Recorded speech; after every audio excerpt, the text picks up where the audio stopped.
often have you heard the phrase, an attitude of gratitude?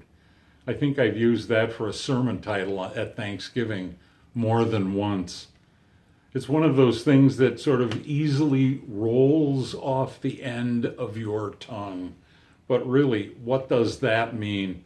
I mean, honestly, maybe it's just me, but when people say things like, hey, I got a promotion at work today, I feel so blessed, that makes me a little uncomfortable because I think that we have, I think that what we have to be thankful for is more than just this and that, things that come and go.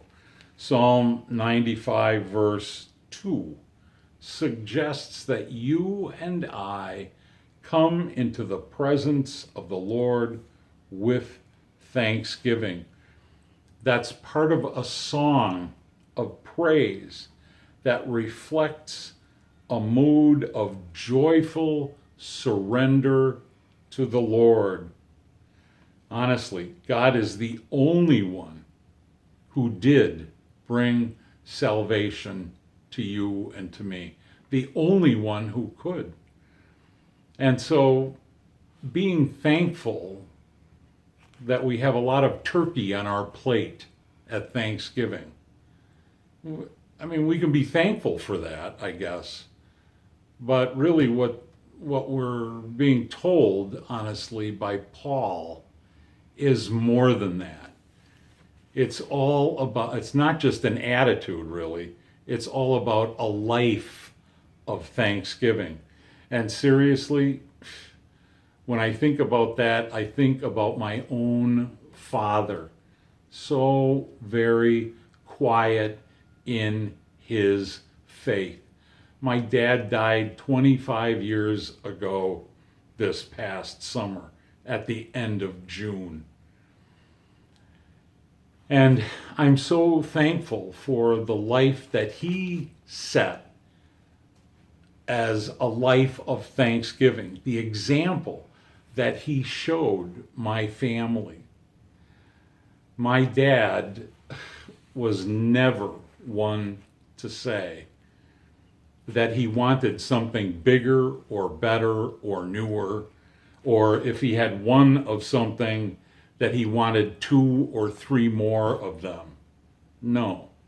He was thankful for what he had because he knew that his whole life was a blessing from the Lord.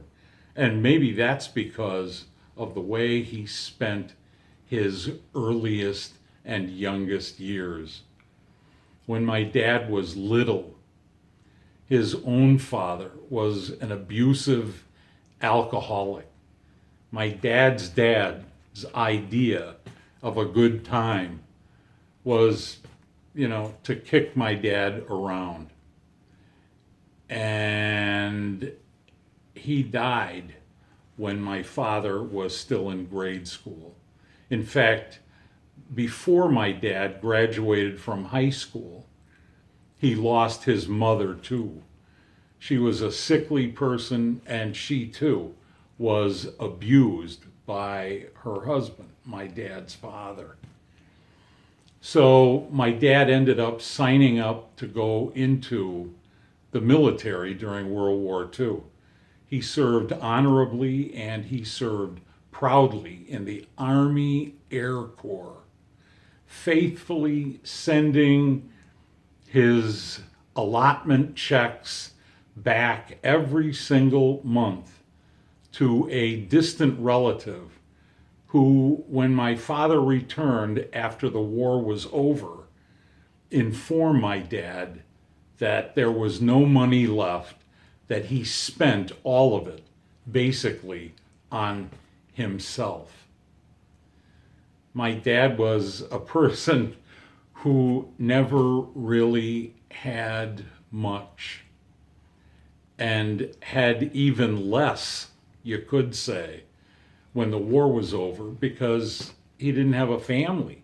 He had a house, but he didn't have a home, or I should say, He actually moved into the house of one of his friends. But that's okay. That wasn't a total loss because as my dad did things with friends in the backyard of that house, he'd whistle a lot of times. And luckily for me, the girl next door heard that whistle, and my mom and my dad fell in love and got married. The two of them, honestly, but especially my father, lived a life of thanksgiving, one that truly reflected Psalm 95, verse 2, where it says, "Come into the presence of the Lord with thanksgiving." It's not just an attitude, it's not just being grateful for a promotion, for this thing, or for that experience. No, it's a quiet, soft, gentle confidence that the world is in God's hands, and so are you. Really, that is what grace to go looks like.